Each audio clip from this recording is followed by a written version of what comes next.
pó futuro, o pó em que nos havemos de converter, não precisa fé nem entendimento para alcançar, basta a vista.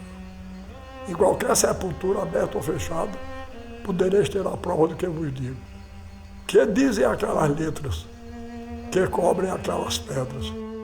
As letras dizem pó, as pedras cobrem pó, e tudo que ali há é o nada que havemos de ser, tudo pó.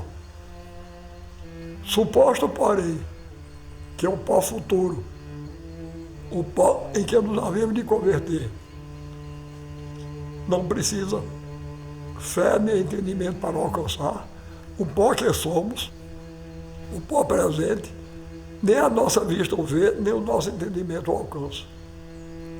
O homem é uma substância vivente, sensitiva, racional. O pó vive? Não. O pó sente? Não. O pó entende e discorre? Não. Pois como é pó o vivente, o sensitivo e o racional?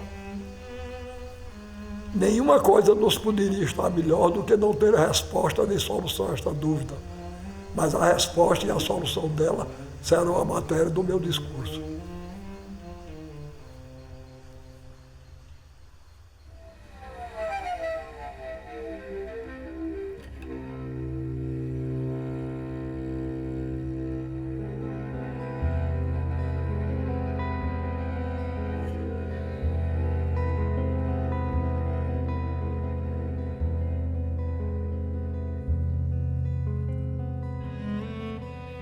O que é ser escritor?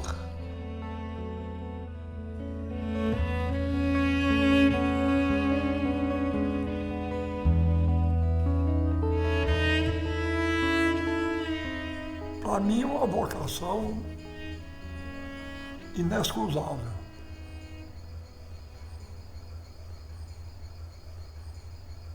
Eu nunca quis ser outra coisa senão escritor. Eu comecei a escrever aos 12 anos de idade. Publiquei meu primeiro poema aos 18 e depois daí nunca mais parei. Continuo escrevendo. Todo dia eu escrevo. Todo dia eu leio e escrevo. E não é por obrigação, não, é por paixão. Ariano, você acredita em destino? Bom, eu sou uma pessoa que tem uma visão religiosa do mundo. Então, acredito em destino, não como um grego fatalista.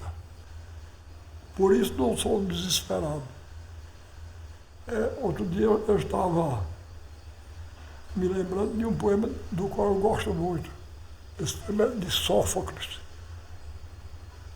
Ele faz parte da tragédia Antígona. É recitada pelo coro na tragédia Antígona. É uma meditação sobre o destino do homem. Veja que coisa linda. Existem muitas coisas maravilhosas. A mais extraordinária, porém, é o homem. Ele percorre o mar que se agita, quando a tempestade sopra do sul, e trabalha a mãe dos deuses, a terra soberana, imortal e inesgotável. Ano após ano, alinhando sulcos ao passo dos cavalos. O povo dos pássaros, raça ligeira, e os seres dos bosques e a fauna marinha, ele os captura em redes envolventes. É o mestre do estratagema.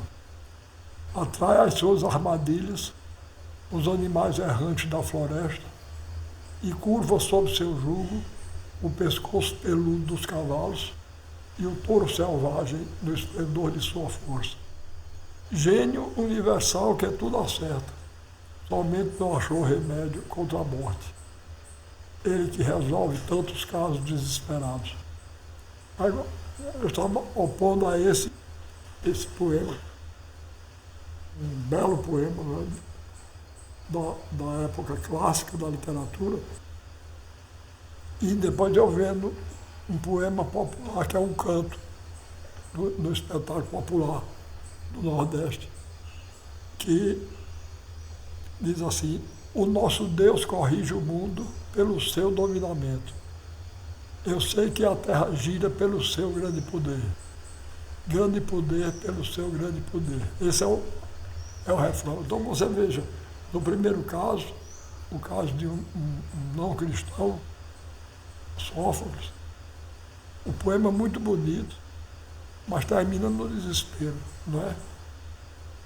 O homem diante do irremediável da morte que acabaria com toda a sua história. Nós que acreditamos em Deus, achamos que o mundo desse jeito aí, ele é governado pela vontade divina. Então, isso abranda a ideia de destino, aquele destino ligado à fatalidade dos gregos, pela ideia de que a vontade de Deus é que termina regulamentando tudo.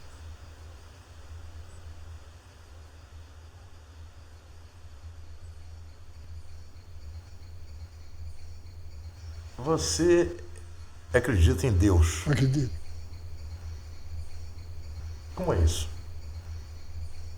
Eu não conseguiria conviver com essa visão amarga, dura, atormentada e sangrenta do mundo. Então, ou existe Deus, ou então a vida não tem sentido nenhum. Bastaria a morte tirar qualquer sentido da existência, não é? A gente vir para cá, olha, o grande poeta popular, Leandro Gomes de Barros, meu conterrâneo na Paraíba, ele escreveu 3 estrofes, compôs 3 estrofes, 3 sextilhas, que eu acho que resume o problema filosófico mais grave da humanidade. Resolve não, formula, pelo menos. Camus, o grande escritor argelino, francês, ele tem um livro que ele começa dizendo: o único problema filosófico realmente sério é o do suicídio. Tá entendendo? Porque o suicídio é uma coisa muito grave. A pessoa avalia o mundo, avalia ele mesmo e acha que não vale a pena. Não é? E então pede o bilhete de passagem, devolve o bilhete de passagem e volta. Mas, apesar de uma frase ser muito bonita, Camus, a meu ver, estava errado. O problema filosófico, realmente, não é o do suicídio. O suicídio é apenas um aspecto do problema mais grave, que é o problema do mal e do sofrimento humano.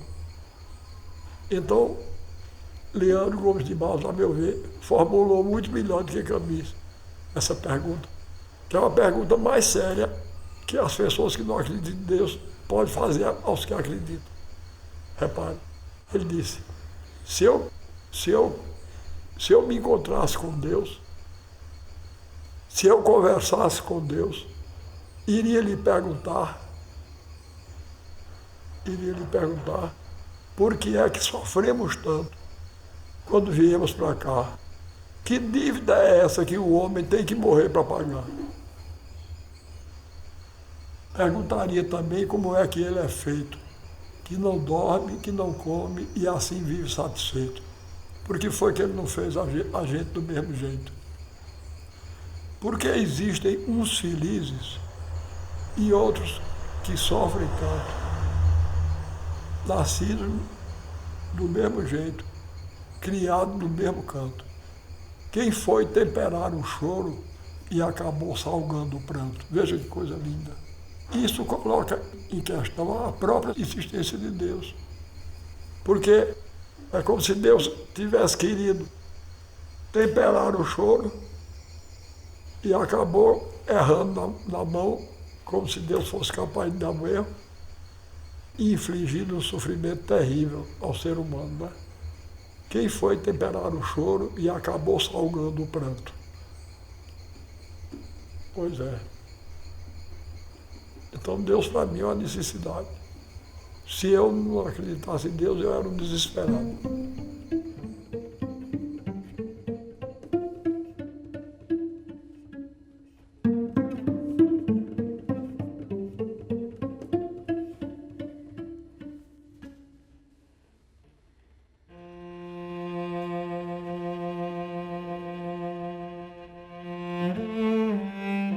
suposto assim, não só que seremos pó de futuro, senão que somos já pó de presente, que diferença existe entre o pó que somos e o pó em que nos havemos de converter?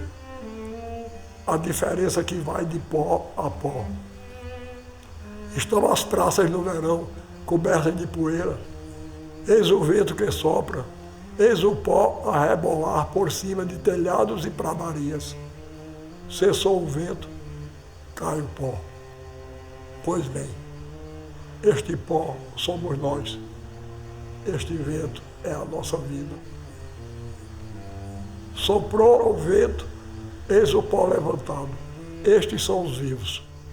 Cessou o vento, eis o pó caído, estes são os mortos. Os vivos, pó com vento, e por isso vãos. Os mortos, pó sem vento, e por isso sem vaidade.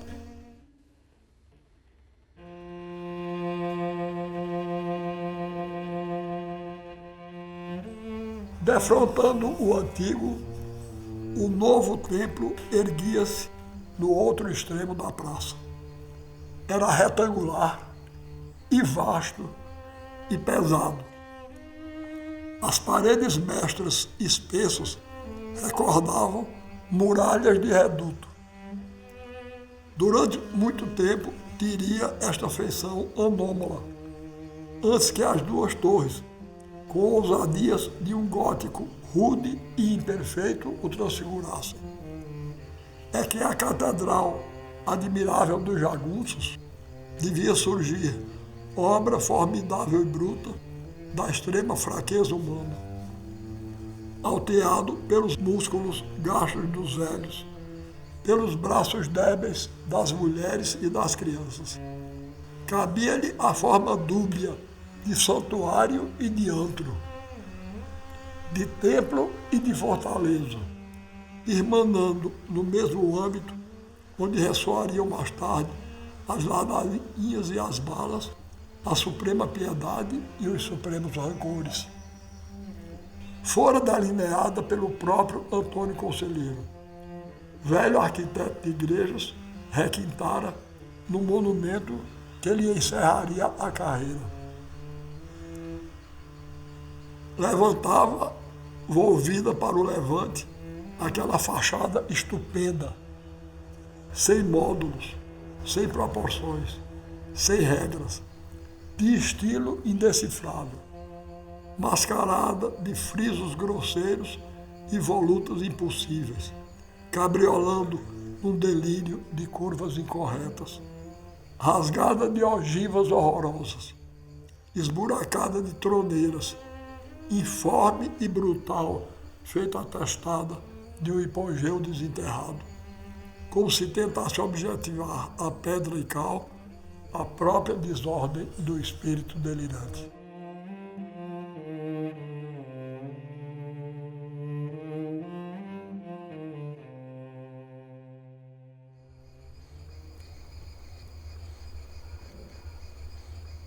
Qual a importância do humor na vida? É enorme. É outra coisa que ajuda, ajuda a temperar o choro, né? Quer dizer, a gente ri do mundo, ri dos outros, das outras e ri até de si mesmo. Ajuda muito a viver. Eu tinha um tio que, não sei se você sabe disso, pai do sertão, a morte é uma mulher e se chama Caetana. Pois bem, ele estava muito mal já e teve um calafrio. Aí ele disse, que frio danado.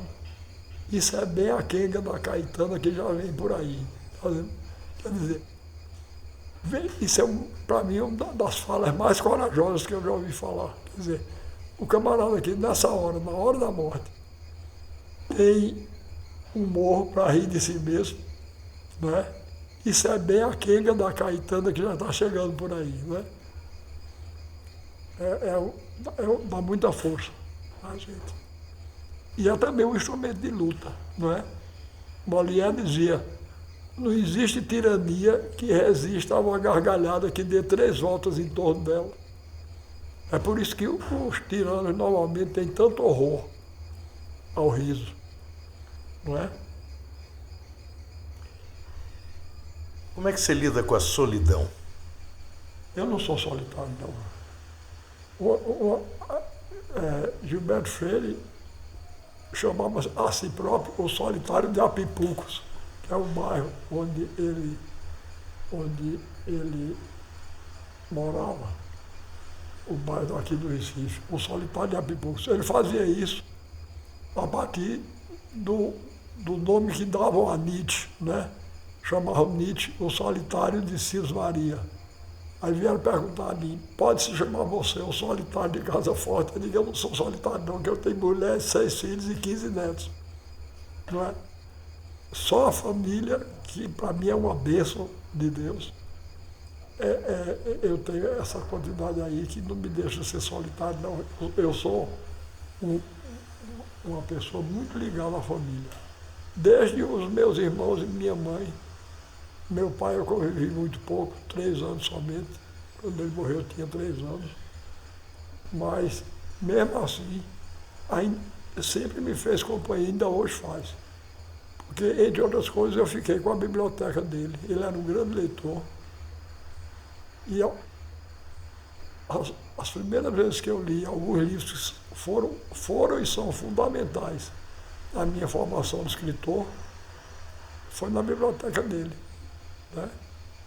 A primeira vez que eu li Os Sertões foi no exemplar que pertenceu a ele. Contrastes e confrontos de Euclides da Cunha. Ele era um grande admirador de Euclides da Cunha e me legou essa admiração. E a família sempre foi uma âncora muito segura na minha vida. E ainda hoje é.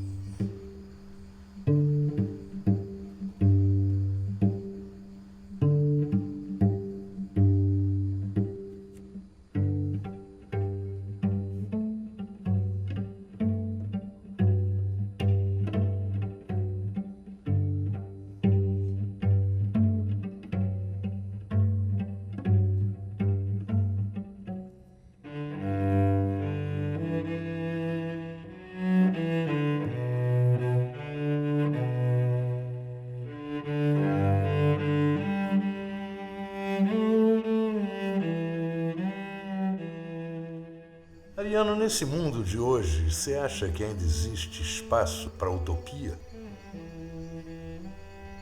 A utopia é uma coisa sem a qual o homem não pode passar, que é o sonho. Não é? Acho que o sonho é importantíssimo na vida de todos nós. A gente sonha com uma coisa melhor, não é? E eu acho que em qualquer tempo, enquanto existir injustiça, enquanto existir falta de liberdade, haverá espaço para o sonho e a utopia.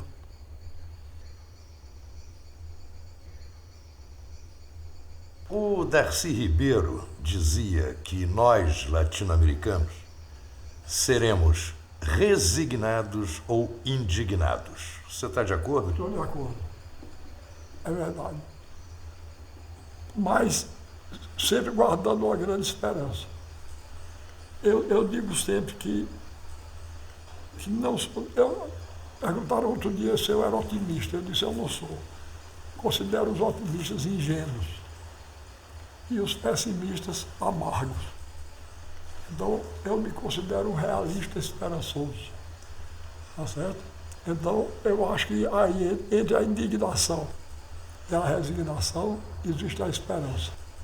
Que são os 3 nomes principais de Deus, né? Esperança, caridade e fé. Eu sou meio fraco na fé, meio fraco na caridade, de maneira que me resta a esperança. Eu me considero um homem da esperança. E eu acho que entre a indignação e a resignação, a gente conta com a esperança para lutar sempre.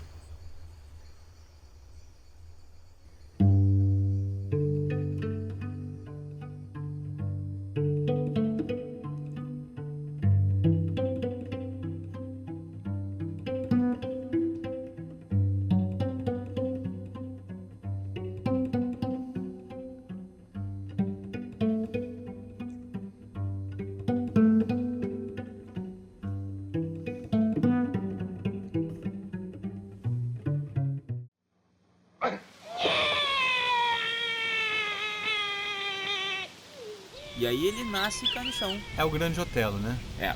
Mas o pai é a mãe dele? Não, a mãe é a mãe, mas é um homem. Não entendi. É simbologia. Mas parece coisa de cavalo marinho. Simbologia.